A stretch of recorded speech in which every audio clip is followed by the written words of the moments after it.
right, welcome back to day number 16 of 30 Days of Q&A. I'm back here at home in Orlando, and I've got my cam, so it feels good to be back. And today I have a question that came in from Kelly. And Kelly said, hey, Michael, I guess the challenge right now is that we don't have a team to help us. Do we need one? Yes. Can we afford that team? I don't know. We've done our own music publishing, booking, own recordings, merch sales, and promotion. We've done a lot of the legwork, put in the hours, the networking, been on TV, radio, music blogs, music magazines, tours. Did all that on a very low income since 2007, so it's not the money that's challenged, although earning more of it or earning it solely from music would be extremely helpful. I don't mind doing hard work, but we do mind doing it on our own for the rest of our lives. Not even the hardest working professionals continue on their own. But now it's getting harder to find those who are willing to help. If you're not already getting on a bandwagon rolling, they can just jump on and profit off from the get-go. And she also said, I hope that you had a wonderful Father's Day. All the best to you and your family. Thank you, Kelly. So yeah, happy to answer this question. And especially, in your case, Kelly, it sounds like you really put in a lot of hours and time and effort and energy into building up your career on your own. And so I want to kind of two answers to it. So there's kind of a caveat, because I think for a lot of people who are watching or listening to this right now, and I think you guys are probably right around the time where it definitely makes sense to start bringing in team members. But I think a pretty common mistake is feeling like we need to bring in team members, start building a team before we're really ready for it. I think generally, I would only recommend really building a team when you've figured out your kind of core essentials and you've started to build some momentum. And then it makes sense to start bringing some people in at the same time. I think the tendency for a lot of artists, I feel like they need to bring in a team for like music record label or promotion services or things that are going to sort of kind of provide some sort of magical service that's going to all of a sudden make them successful. And so they feel like, they need someone else or something else to make them successful before that they can actually kind of stretch into their genius zone. The caveat is that for a lot of people who might be listening or watching this right now, I would really recommend starting to build a team once you actually have something working, you have something profitable. As a musician nowadays, with the tools that are available to you, with the internet and with the software that's available to you, that you can build a profitable business on your own before you even start building a team. And that way you also have momentum. You have something that people can be a part of and plugged into. And so that's one caveat. The difference is if you're starting from scratch and you're in a band, or you're kind of all willing to contribute and jump into this thing together to get it started, then sometimes you can kind of get things rolling with a band or with some other people who are essentially founders. So it is possible to have founders and people that kind of come in early on before you have the results. But that's going to be a little bit more tricky to find those people. Usually it's someone that you need to have kind of a special relationship with in order for that to work. And for you, Kelly, it sounds like you actually might be at the point where it does make sense to start bringing on team members. For anyone that's kind of at this point right now where you have something going, you put in the hours, put in the work, and you're just ready to start bringing in some more hands on deck to be able to accelerate your growth. One way you can look at this is, if you're looking to a successful music career, like building the fire, we've used that analogy before, going already, that you're not relying on them to sort of ignite the sparks, right? And so I can only speak from experience when it comes to building a team. And I'm a musician, built a team of 35 members now. And one of the biggest lessons that I've learned, and I think is really relevant to you as musicians, is that ideally, when you're bringing in a few of those first team members, I would recommend always looking from within and finding as much alignment as possible with your team members. And what I mean by that is, ideally, you want to bring people into your team that understand who you are and your vision and your goals and the movement that you're part of, and they really are excited about being a part of that. And you can find people who already resonate with who you are and they're plugged into that. Then I think that's going to accelerate your ability to onboard them onto your team and for them to be a good candidate, be a good fit for your team. And the kind of people that there's just going to be alignment there. And really what I would recommend for you, especially Kelly, and for any artist here who's done the heavy lifting to build an audience of at least 5 to 10,000 fans, then I would highly recommend that you start building your team by sending out a message, sending out a broadcast to your email list, the same way that you would send out a message when you listen to a new song. But instead of saying, hey, I just listened to a new song, say, hey, I'm looking for a new team member to join my music team. And I want to get clear on exactly what it is that you're looking for, right? Because if you just say, hey, I just need somebody to help, then you have a very big, not a very pointed, focused approach.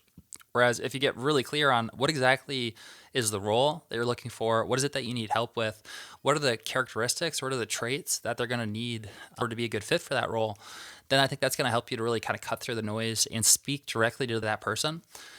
I wanted to share one example of one of these emails that we just sent out recently when we started to build our NFT marketplace.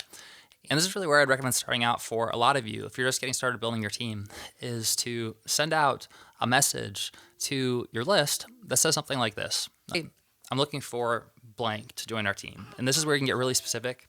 We've used this email for a lot of different roles at Modern Musician, and this has been really helpful. Probably one of the number one resources or assets that we've built at Modern Musician is really the team. And for anyone that joins one of our programs, then you know that the team is really what's probably the most special part of the whole program. Just everyone on the team is a musician themselves. They're super talented, the most successful musicians that I know. And a lot of them have, in our orbit, they've been in our community for a while, and they've sort of risen to the top as leaders and as amazing musicians and entrepreneurs. And so that's how you're able to find that alignment with team members in Modern Musician. And so, that's one example that you can model. I would recommend reaching out to your audience. Say, hey, I'm looking for someone to join my music team. This is the role that we're looking for. So for me, I was looking for an NFT developer, and I let them know exactly what I was looking for. I wanted it to be someone who was a musician themselves, that was just as excited about using the platform as they are about building it together, which is great because now they're building this platform not just for other musicians, they're building it for themselves, and they have that alignment, right?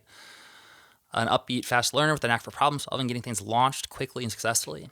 It's just a really important character trait that we're looking for in this role, and that they're experienced in writing smart contracts with cadence.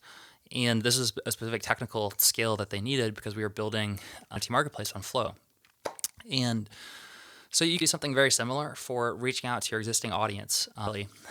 We sent this out, we got hundreds, I think something like 340 responses back to this email with resumes. And a vast majority of those were very unqualified. But, out of those, few hundred responses, there was a good 10 to 20 that were just amazing, perfect candidates. And one who's one of the most intelligent people that I know and super aligned with what we're building.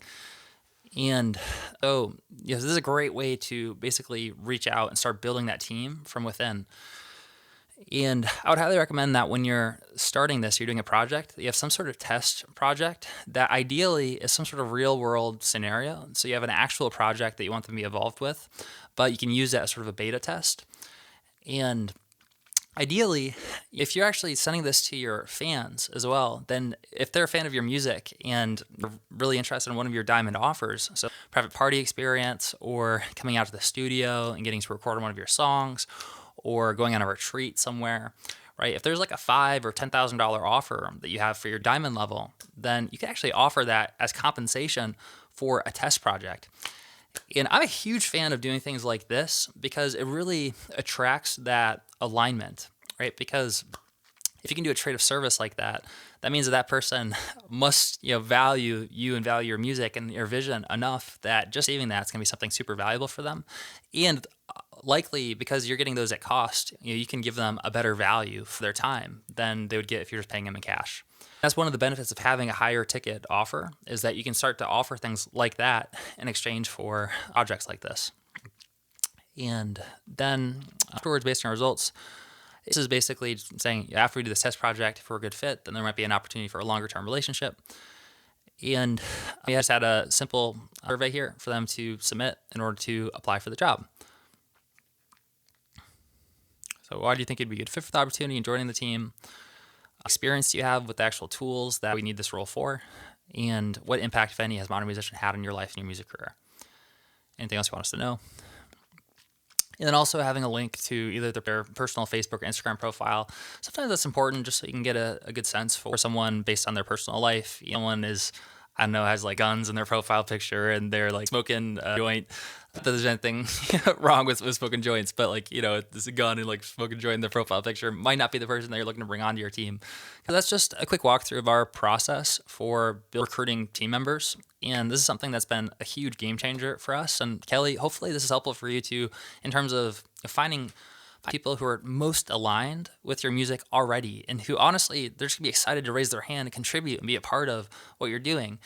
And a lot of times those people end up being the best fit for your team long term. So that's why I'd recommend starting out when you're ready for it. And that's why I recommend for most artists, if you haven't built an audience yet of at least 1,000 people on your email list, but ideally more like 5,000 or 10,000 people, then I would recommend focusing on that first, focusing on improving your product. So you're getting as high quality music as possible, investing in at least one high quality song that you record with a producer. Ideally, that's worked with some of your favorite artists. And then 2, building an actual audience of at least 1,000, but ideally 5 or 10,000 fans. And we had a video in the series called Virtual Tour Hacking where we basically walk through exactly how to do that. I'd recommend that kind of being your initial starting point. And once you reach a point where you just can't keep on growing without bringing on extra team members, then it makes sense to start looking from within to attract a few of your initial team members. But yeah, hopefully this helps. If you guys have any comments or feedback or enjoyed the video, if you could smash the like button and let me know that you liked it and let the algorithm know that you want more videos like this, that'd be awesome.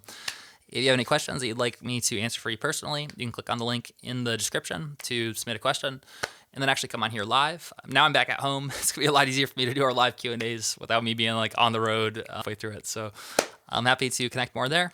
I know your feedback is in the comments. And until next time. Yeah!